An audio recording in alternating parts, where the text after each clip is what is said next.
couple of months back, I found my old PS2. I don't actually remember if it's the same PS2 I had when I was growing up, but it was in my parents' house, so I'm going to guess it is the same PS2 I had growing up. And I've kind of fallen out with games, not been gaming as much. I think it's a sentiment that's been going around a lot. People saying they're not as enjoyable, they're not how they remember, or that maybe games just are getting worse. Either way, I plugged my PS2 kind of back up, started playing through some of the catalogue that I played when I was a kid. Kingdom Hearts there, playing on the screen behind me, that's one of the big ones. And I just was really enjoying it. It's like it sparked an interest back in gaming. It felt like a hobby again, it wasn't just a chore. It was actually enjoyable going out, finding games that I've not heard of or I've played before or I've heard about back when I was a kid but didn't have the money or resource to go get the games myself. And so it's really just kind of sparked my interest back up in the whole thing. So I decided to create a little dedicated space somewhere that I could have permanently set up so anytime I can just come in, sit down, play without friction. Before it was, getting the PS2 out of its little box in the garage, plugging it all up, figuring out all the cables just for a couple hours and then packing everything away again. So now it's got its own dedicated space I can come into anytime. So the game collection is pretty small at the moment, but it's kind of growing. Every month or so I'm looking and I'm like, okay, I'm running out of space. I've already had to modify some stuff to make my own little shelf in there. And yeah, I just wanted to kind of make a what would you call it? Like a snapshot in time of the current state of it. I just have a feeling it's going to get bigger and potentially out of hand. And so I just wanted to be able to look back and kind of check it out, what it looked like in the beginning. So let's go have a look at it now.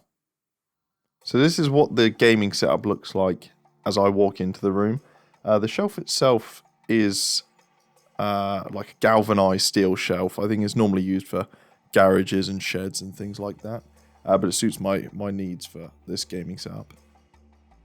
So on the bottom shelf is where I have my games. Right now it's mainly PS2 games, but I have my Mega Drive set up now and we'll be adding to that collection in the near future.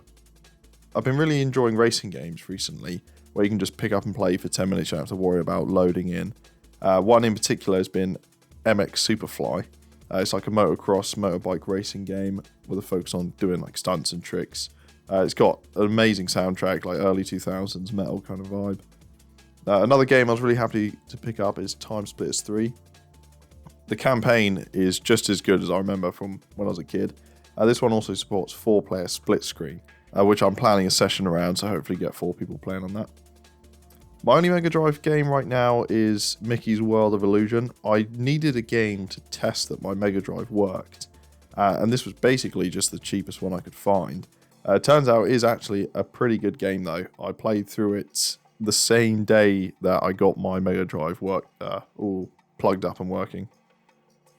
Also on this shelf I've got a subwoofer which is part of a Logitech 2.1 speaker set. Underneath is where I have all my controllers. It's a mix of like DualShock 1s and 2s. The next shelf is the console and AV shelf. Of course I have the PS2 with my main controller plugged into it right now. I also have the multi-tap adapter, which is what's needed for the 4-player split-screen games. The Mega Drive is the newest edition, which I actually found in my garage. I literally don't know where it came from or why I have it, but it was there. I needed to get all the cables for it though. But I also bought the cheapest controller too, which was pretty messed up. I needed to take it apart, do some cleaning to get that one to work. On the right, I have a cheap converter that just kind of gets everything to HDMI. And then that sits on top of a switch, which is just so I can change between the PS2 and Mega Drive without having to unplug and plug anything in. The next shelf is just the TV. It's a 22.5-inch Samsung.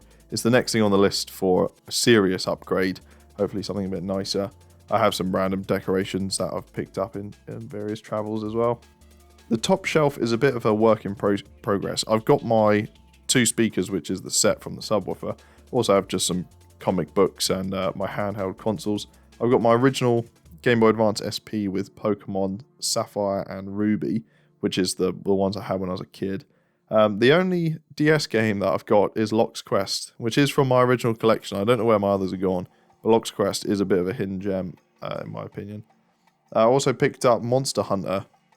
I never actually played a Monster Hunter game before, but I saw that this one was pretty cheap, and apparently it's pretty much the best one, so a good place to start with that. So that's the current state of my kind of gaming shelf. As I said at the beginning, it should be growing pretty much. I have a lot of plans to expand it, upgrade, get more games. I just wanted a reminder of what it looked like now. So thanks for watching, and I'll see you in the next one.